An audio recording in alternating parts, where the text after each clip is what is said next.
What if I told you that being good with money has less to do with how smart you are, and everything to do with how you behave? Sounds strange, right? But think about it. We all know someone who's brilliant on paper, but always broke. And we all know someone else who never brags about finance, never checks CNBC, but somehow, quietly, has money stacked away. That's the whole idea behind Morgan Housel's The Psychology of Money. And here's the good news. You don't need a finance degree or Wall Street connections. You just need to understand human behavior, especially your own.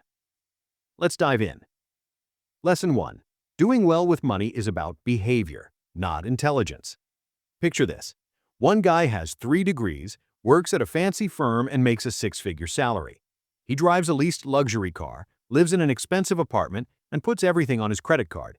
Now picture his neighbor. Steady job, average salary, drives an old Toyota, packs lunch most days, and steadily adds money to a retirement plan.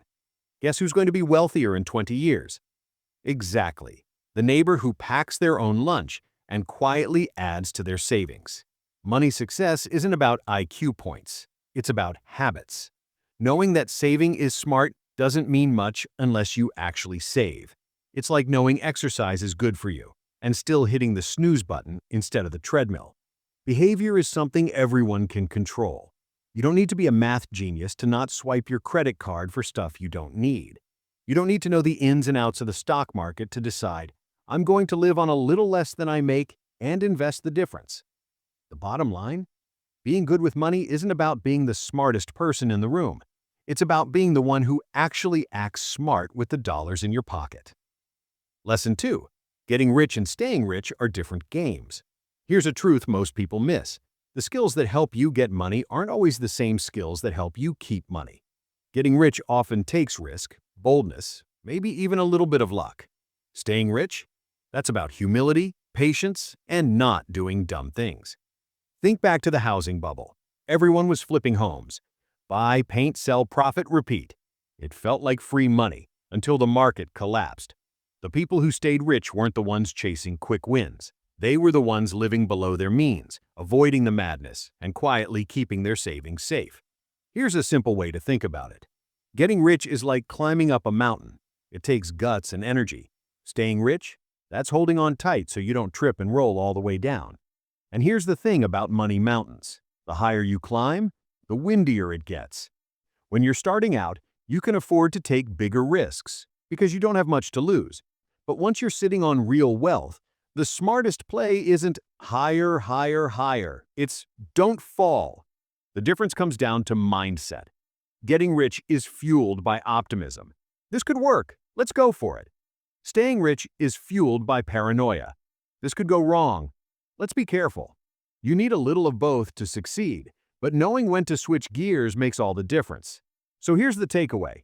It's not just about climbing the mountain of wealth. It's about making sure you don't come tumbling down on the way back. Lesson 3. Wealth is what you don't see.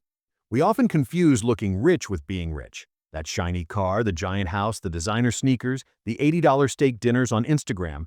That's not wealth. That's money that's already gone. Real wealth is invisible. It's the money in your savings account, the investments quietly compounding the mortgage you don't have. Think of it like this. When you see someone showing off a brand new sports car, what you're really seeing is money that's no longer theirs. Meanwhile, the quiet coworker still using an older phone might already have a 7-figure retirement account. Here's the trap. We see the surface, but not the story underneath. You see the guy with the $300 sneakers, but not the credit card debt keeping him up at night. You see the family with the huge house, but not the mortgage payment that eats up half their paycheck. You see the luxury vacation photos, but not the personal loan that made it possible. People rarely admire true wealth because you can't see it. No one posts a picture of their brokerage account on Instagram.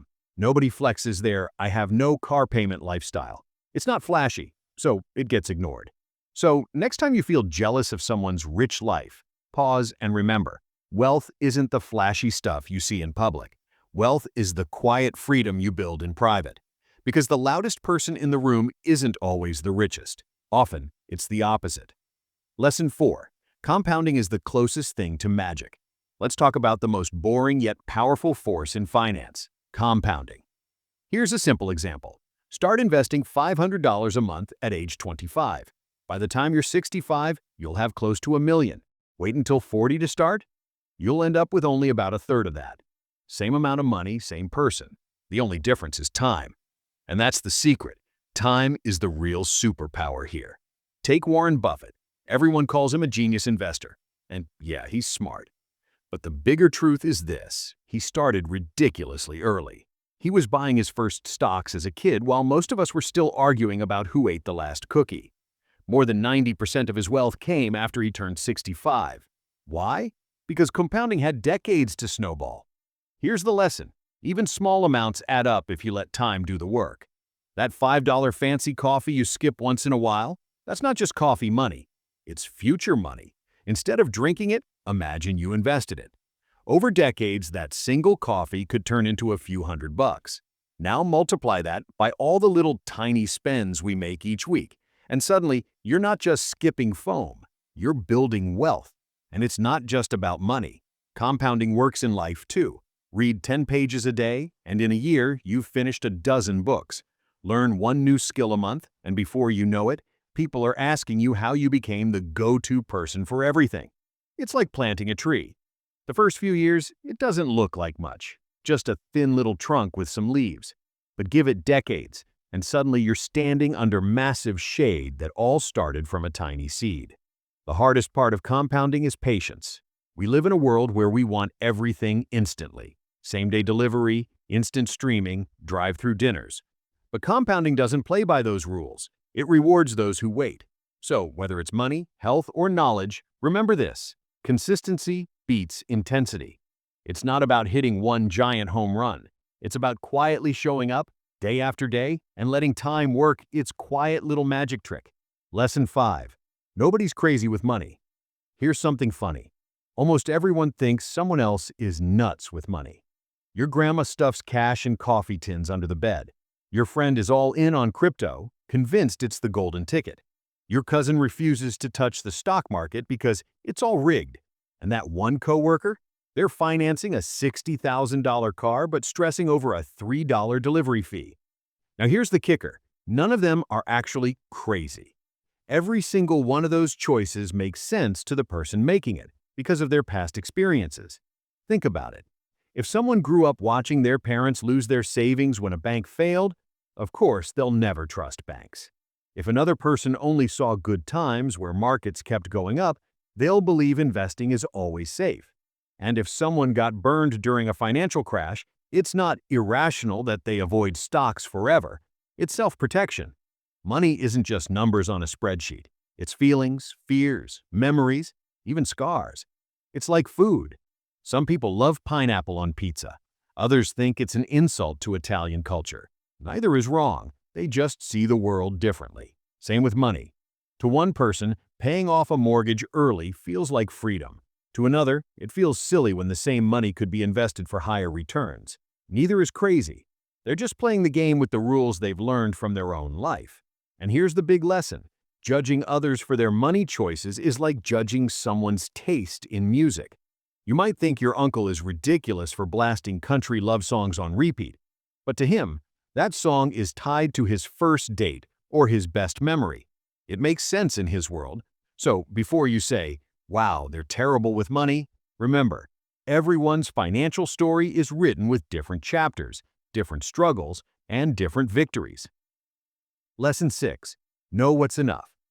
One of the most dangerous words with money is more. More money, more house, more car, more success. The problem? More never has an ending. History is full of people who lost everything because they couldn't stop chasing.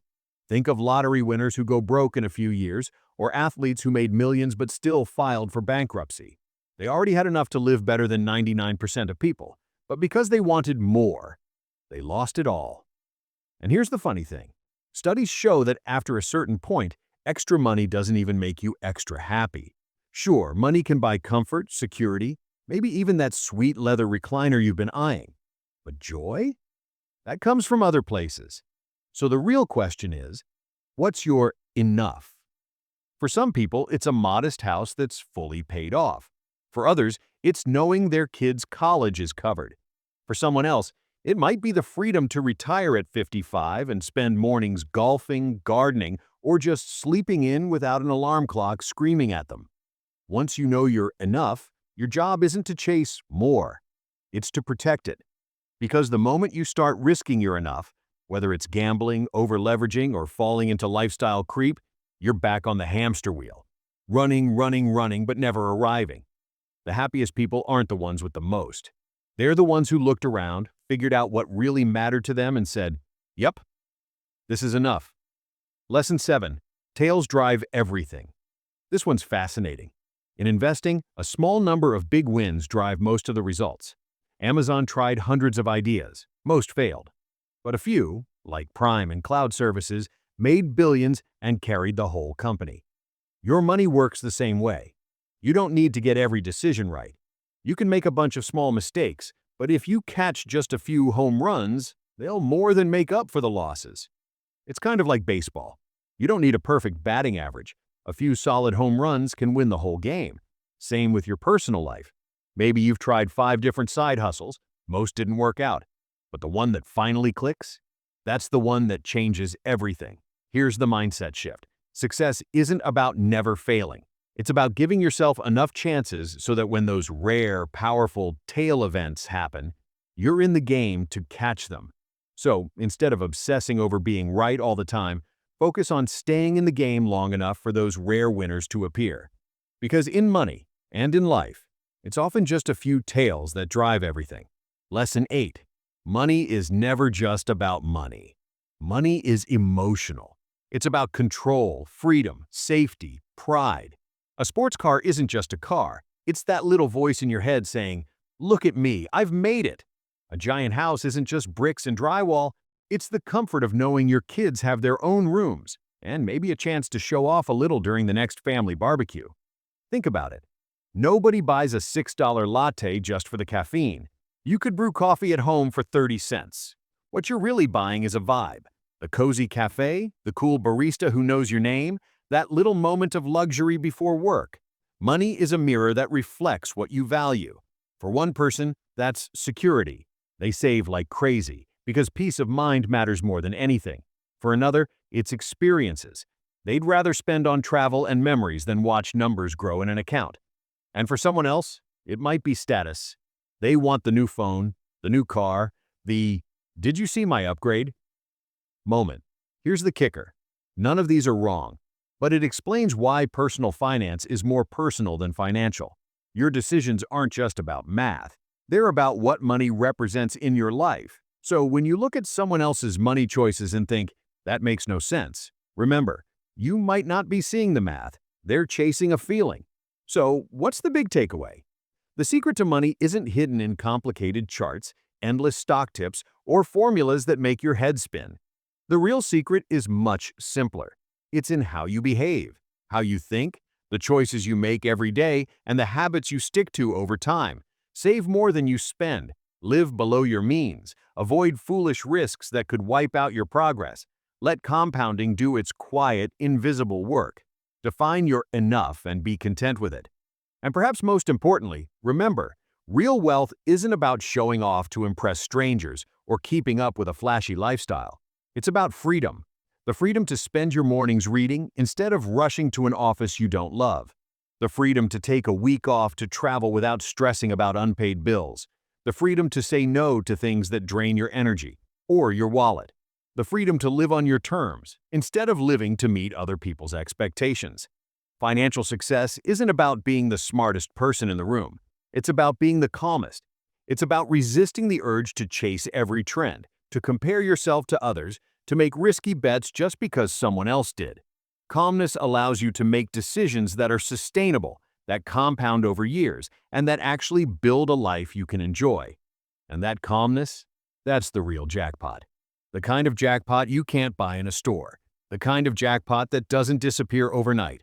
And the kind of jackpot that gives you time. Time to spend with people you love. Time to pursue passions. And time to simply enjoy life without the constant weight of financial stress.